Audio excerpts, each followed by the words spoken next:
They say nothing good happens after midnight. But what if the danger isn't outside? What if it's already inside, sitting across from you, sipping coffee, smiling like nothing's wrong? Friday night. Rain hammering the windows. Highway 12 barely visible through the fog. Inside Exit 39 diner, the grill was cooling off, the booths were emptying out, and the overnight staff was winding down, ready to close up. Just one customer left. He didn't cause a scene. Didn't raise his voice. Didn't even finish his toast.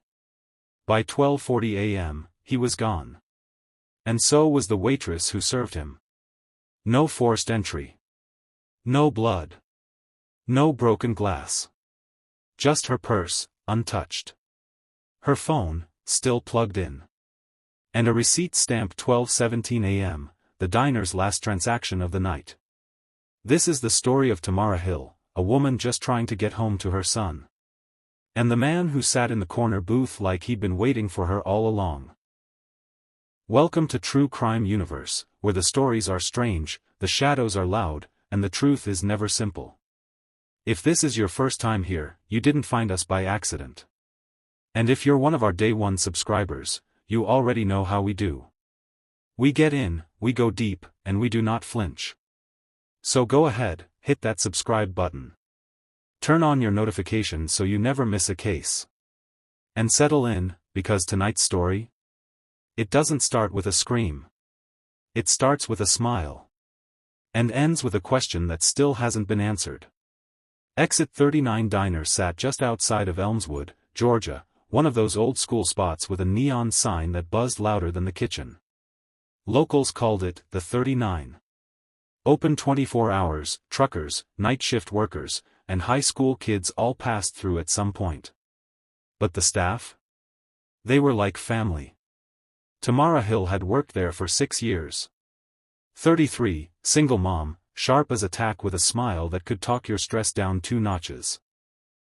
Everyone liked Tamara. She didn't take mess, but she'd also bring you extra syrup without you asking. That night, Friday, May 12th, was her last shift before a weekend trip with her son. The weather was nasty. Rain hitting the windows sideways.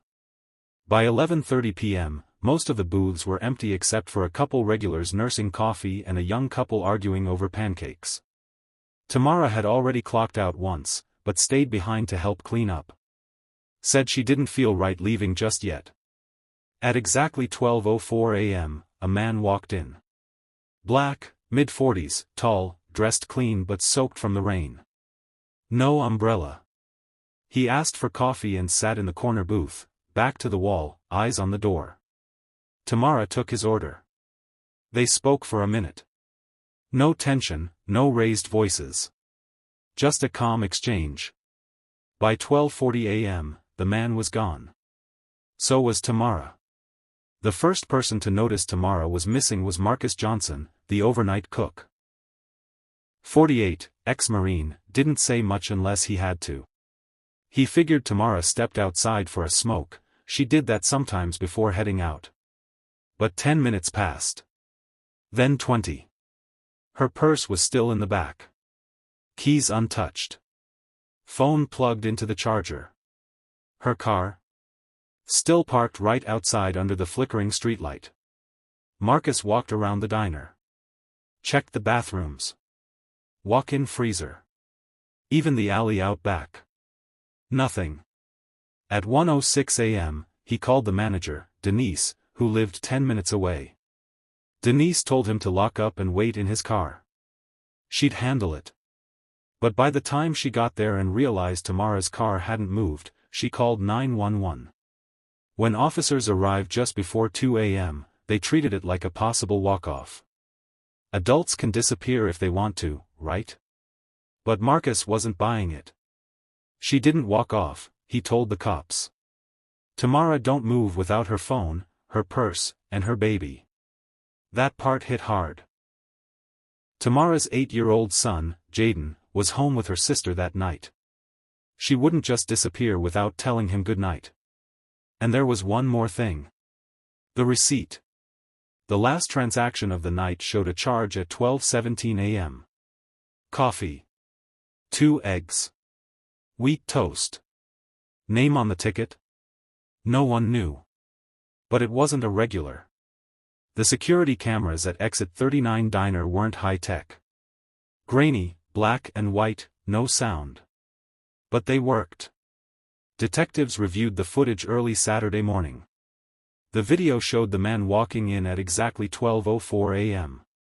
He shook the rain off his jacket, looked around like he was checking the room, then slid into the last booth on the left. Tamara walked over, smiling like she always did. She handed him a menu, he waved it off, looked like he already knew what he wanted. They talked for about 40 seconds. Then she nodded and walked away.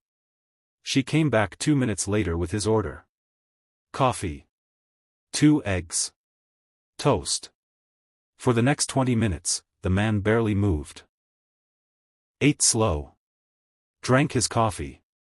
Watched the window. At 12:31 a.m., Tamara sat down across from him. Not something she usually did, especially not during cleanup. She leaned in. He leaned back. Then at 12:39, they both stood up. Tamara followed him toward the exit. He held the door. She stepped out behind him. That was the last time she was seen. There were no outside cameras. No footage of the parking lot. No view of where they went next. But detectives noticed something else. He never paid in cash. That receipt at 12:17 a.m.? It was a card transaction.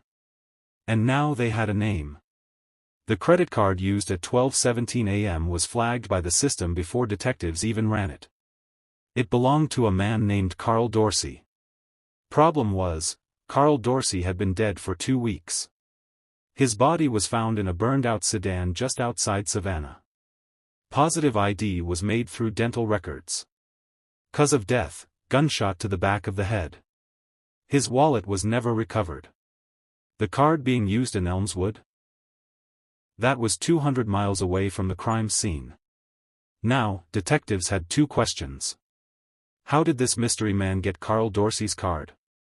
Was Tamara just in the wrong place at the wrong time, or did she know something? They put out a bolo, a be on the lookout, for a tall black male, mid-40s, last seen wearing a dark green jacket, gray hoodie, and Timberlands. No vehicle description. No license plate. Just grainy diner footage and a dead man's credit card. Tamara's family was notified that morning. Her sister, Imani, said Tamara had been acting a little off that week. Jumpy. Checking the locks twice. She didn't say much about it, only told Imani, some people don't like to be told no. Detectives asked if Tamara had a recent ex. She didn't. But Imani mentioned a man who had come by the diner a few times. Said he always sat in the same spot, the corner booth. Never caused trouble, but never smiled either. Nobody knew his name. Not yet. With no name and no prints, detectives went back to the diner staff, looking for any clue about the mystery man. That's when Denise, the manager, remembered something. Check the tip log, she said. Tamara had a habit of jotting notes next to unusual transactions. Not every time, but when something felt off. Sure enough, next to a receipt dated 2 weeks earlier, the name, Andre, Weird Eyes, was scribbled in her handwriting. No number, no last name. Just that. Weird Eyes wasn't much to go on. Until a retired detective named Reggie Collins heard about the case on the morning news. He called the station and asked one question. Did your guy walk with a limp? Turns out, he did. Reggie had worked a case back in '09 involving a man named Andre Malone. Armed robbery. 2 years in prison, out on parole in 2018. Known for using aliases. Known for making women uncomfortable. Reggie described him as polite, but cold. Like he was pretending to be normal. When they pulled his old mugshot and compared it to the diner footage, the build, the face, the limp, it matched. They had their suspect. Andre Malone. But there was one big problem. Malone's parole officer hadn't heard from him in 6 months. And the address on file? Fake. Now with a name, Andre Malone, the search kicked into high gear. Elmswood PD joined forces with state investigators and the U.S. Marshals Fugitive Task Force. Malone was considered armed, dangerous, and possibly unstable. His past charges weren't just robbery. He'd once been questioned in a missing persons case back in 2015, charges never stuck, but the woman was never found. Investigators canvassed hotels, gas stations, and bus terminals around Elmswood. They hit every motel within a 50-mile radius with Malone's mugshot in hand. Then they got lucky. At a rundown motel off Route 6, the clerk recognized him. Said the man checked in 2 nights earlier, paid cash. Used the name Chris Vance. Room 208. They rolled up just after 6 a.m. The room was empty. Bed made. Shower damp. The window was open, curtain flapping in the breeze. But he was gone. What they did find was chilling. In the trash can, a receipt from Exit 39 Diner. In the nightstand drawer, a burner phone. And on the desk, folded neatly under a motel notepad, Tamara's name. Written 3 times. Tamara Hill. Tamara Hill. Tamara Hill. That was when they stopped calling it a disappearance. And started calling it what it was, a targeted abduction. After searching the motel room, authorities turned their attention to nearby surveillance, traffic cams, corner stores, even a bait shop across the road. At 4:13 a.m., just 2 hours before the raid on the motel, a camera picked up a man matching Malone's description walking east along Route 6. Hoodie up, backpack on. No car. No phone. They were always one step behind. That changed when a retired tow truck driver named Mr. Earl called in a tip. He said he'd pulled a stalled pickup from a gravel road near Tifton Pines Preserve just the day before. Said the man who called it in paid cash, kept his hoodie up the whole time, and wouldn't stop looking at the tree line. The driver wrote down the tag, just in case. It didn't trace back to Malone, but the vehicle had been reported stolen 3 days earlier in Macon. Detectives rushed to the site, 40 miles from Elmswood. The truck was gone. But in the dirt behind where it had been parked, officers found something unsettling. A fresh set of tire marks. A footprint that matched Malone's limp. And in the weeds nearby, the real clue. A crumpled road map with red circles. 3 of them. One was Exit 39. The second, the motel. And the third? An abandoned church deep in the woods, 5 miles off any main road. They moved out immediately. The church had been empty for nearly 20 years. St. Mercy Baptist, boarded up, roof half caved in, the kind of place locals avoided once the sun went down. No power. No plumbing. Just silence and dust. When investigators arrived just after noon, they approached quietly, guns drawn, vests tight. The forest around them was thick, heavy with heat and mosquitoes. No cell signal. Out back, behind the collapsed Sunday school trailer, they found what looked like fresh tracks leading toward the rear basement entrance. The padlock had been cut clean. Inside, the air was damp. Reeked of mildew and rot. But the back room told a different story. A sleeping bag. Empty water bottles. A half-eaten pack of crackers. And under a tarp, duct tape and zip ties, unused. There was no sign of Tamara. But in the corner, scribbled across the wall in red marker, were the words. She was kind. She listened. I had to know if it was real. What did that mean? No one knew. But the urgency tripled. Bloodhounds were brought in. Helicopters scanned the area. And by dusk, they finally caught a break. A hiker spotted smoke about 2 miles east of the church. When rangers arrived, they found a fire pit still warm, and a scarf. A purple one. Imani confirmed it, Tamara had worn it every Friday for good luck. They were close now. But they didn't know just how close. Just before midnight, a state trooper spotted movement near a clearing off Hollow Creek Trail, less than a mile from the old church. He called it in. Backup arrived fast. They moved in on foot, night vision on, every step slow and deliberate. The clearing was surrounded by thick brush, but just ahead they saw it. A makeshift tent. Branches, tarp, rope. Barely holding together. Inside, Tamara. Alive. Duct tape on her wrists, bruised but breathing. She was disoriented, dehydrated, terrified, but conscious. When she saw the flashlight beams, she tried to scream, but her voice was gone. The team moved fast. Cut her loose. Carried her out. When she was safe in the ambulance, one word kept coming from her mouth, hoarse and shaky. Andre. Andre. But Malone was nowhere in sight. A perimeter was set. Drones in the sky. Dogs on the trail.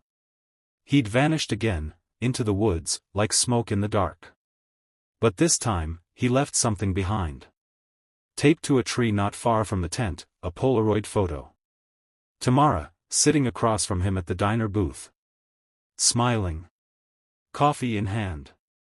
On the back. Now I know. Tamara was rushed to Elmswood General, where she spent 2 nights under observation. No major injuries. No assault. Just trauma, deep and heavy. When detectives sat down with her, she could barely speak. But when she did, she was clear about one thing. She remembered him. Andre had come into the diner a few times, always alone, always quiet. He'd ask for Tamara by name. Said she had a peaceful way about her. At first, she thought he was just lonely. Then he started getting personal, asking if she lived alone, if she had someone. Tamara kept it polite but distant. She told him flat out one night, "I don't mix work with anything else." His face didn't change. Just nodded and said, "Respect." She didn't see him again for a week, until the night he came in soaking wet, ordered eggs and coffee, and sat down with that same quiet stare. Tamara said he asked her one question that night. "Would you still be kind if we weren't here?" She laughed it off, tried to change the subject. But something in his face shifted. He wasn't angry, she said. He looked sad. Like he already knew the answer. She followed him outside because she thought he left something. Her last memory was him saying, "I just want to understand you." Then darkness. Detectives were baffled. There was no clear motive. No ransom, no assault, no robbery. Just a man obsessed with the idea of kindness, and whether it was real. 3 days after Tamara was rescued, a plain white envelope arrived at the Elmswood Police Department. No return address. No smudges. No prints. Inside was a single page, typed on an old typewriter, uneven letters, faded ribbon. No name at the top, but detectives didn't need one. They knew. I watched the world chew people up. I wanted to know if someone could still be good without needing something back. She smiled when I didn't deserve it. She meant it. I thought maybe that meant something. But I scared her. I didn't want to. I'm not coming back. Don't blame her. A.M. It wasn't a confession. It wasn't an apology. It was a goodbye, written like a man who believed he was finishing something. But something in that letter stuck with detectives. The way he phrased it, if someone could still be good. As if Tamara was part of some test. Not random. Not revenge. Just curiosity. A twisted kind of curiosity. Over the next few weeks, Malone's face was everywhere. Billboards. News alerts. Gas stations across the South had his mugshot taped to windows. Still, nothing. No new transactions, no cell activity. He vanished. 2 sightings popped up. One in Augusta, man buying peanut butter and crackers, paid in cash. Another in Birmingham, someone with a limp seen sleeping behind a warehouse. By the time officers arrived, Gone. One of the U.S. Marshals called him a ghost with a head start. Meanwhile, Tamara was recovering slowly. Physically, she was okay. But sleep didn't come easy. Her sister Imani said Tamara stopped leaving the house for a while. Wouldn't sit near windows. Couldn't stand the smell of eggs and coffee. Eventually, she quit the diner. Moved to another town. Started volunteering at a community center for single mothers. Quiet work. Safe work. She still doesn't talk to the press. Won't do interviews. But when one of the detectives visited months later just to check in, she said something he never forgot. I think he wanted to believe I was lying. That no one could really be kind without a reason. But I wasn't lying. I just didn't know he was broken. And maybe that was the truth. Tamara's kindness wasn't what made her a target. It's what made her survive. It's been over a year since Tamara Hill walked out of those woods alive. Andre Malone was never caught.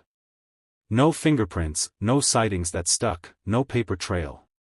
His name faded from headlines, replaced by newer crimes and louder tragedies. But for those who were close to the case, Tamara, Imani, Marcus the cook, even Denise the manager, the silence wasn't peace. It was a question that never got answered. Why her? Why that night? Why not worse? Detectives still argue about it. Some say Malone was escalating, working up to something more violent. That if Tamara hadn't stayed calm, hadn't cooperated, she wouldn't have made it out. Others believe it was never about violence. That this was psychological from the start. That Malone was hunting something intangible, genuine human kindness, and when he found it, he didn't know what to do with it. One profiler put it like this.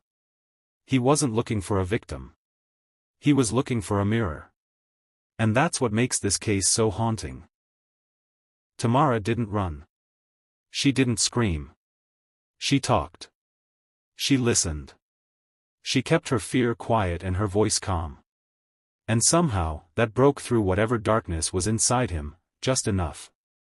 But trauma doesn't vanish just because you survive. Tamara's life split in two that night, before the man in the corner booth, and after. She no longer works late shifts. She avoids small talk with strangers. She carries pepper spray in her left pocket and a folded prayer in her right.